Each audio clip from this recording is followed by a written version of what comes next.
So, you stumbled your way to my YouTube channel, huh? Well, maybe you came from the Them's Fighting Herds video. Maybe you came from a Dragon Ball FighterZ video. Maybe you just randomly appeared one day out of the blue.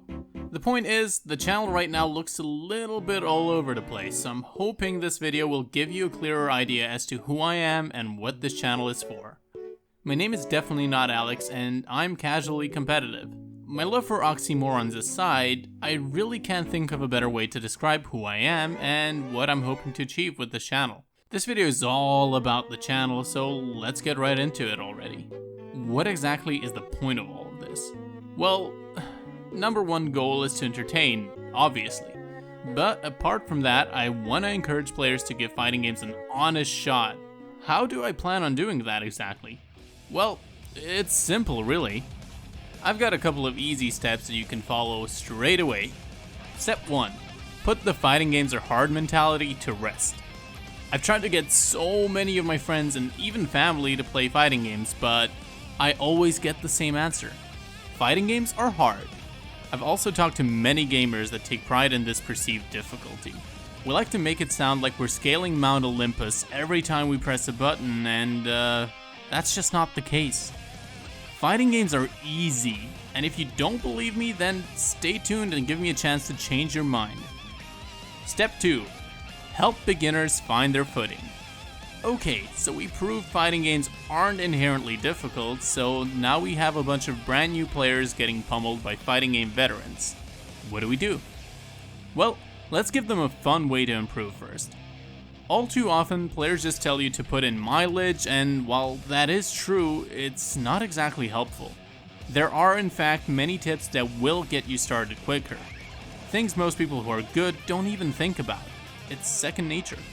Too many players think fighting games are all about execution and knowledge, but your mental fortitude and the way you go about the game is equally, if not more important. I'll have many videos on this particular topic in the future, so stay tuned. Step 3. Provide a platform for learning. We got around to picking our game.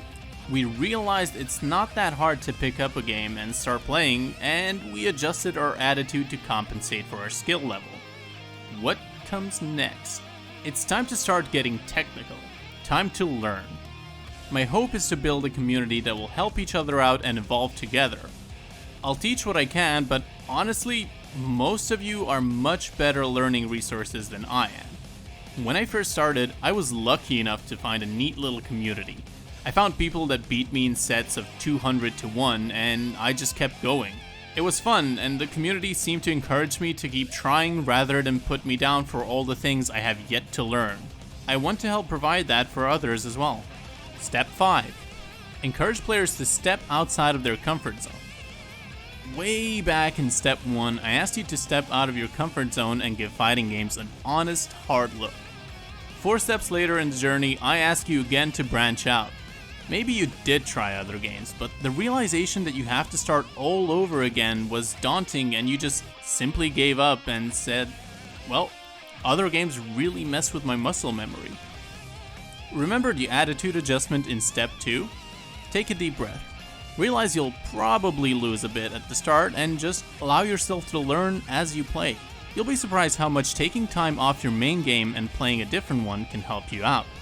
Well, this video turned into a tips and tricks video.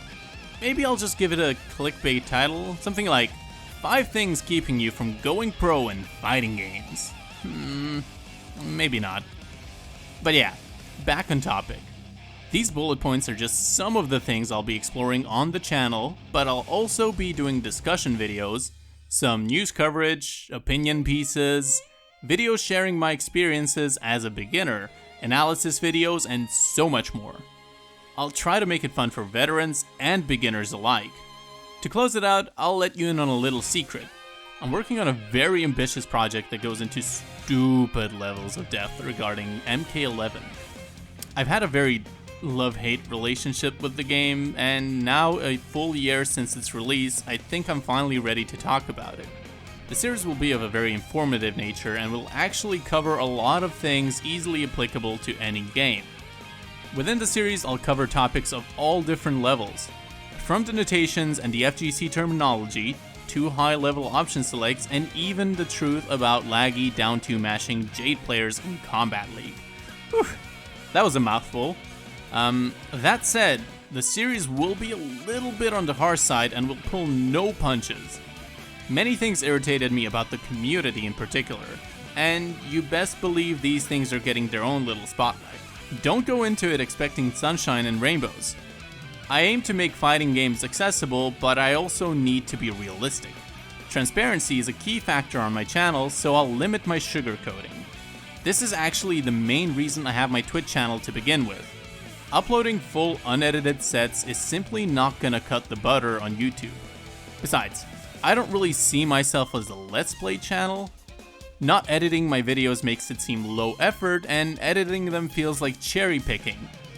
So if at any point you want to see what kind of a player I am, or whether I practice what I preach, then be sure to check out my Twitch channel. Either way, I hope you guys are as excited for the future as I am. There's a lot to do, and I have yet to figure out how to do it. When I started, I had no knowledge on either video nor audio editing. I still don't really, but I'm getting better at it every day, and you bet I'll get even better over time. If any of this sounds interesting or exciting to you, be sure to subscribe and keep an eye out for new videos. Either way, that's all I got for you now. My name's definitely not Alex, and I'll see you soon. Toodaloo.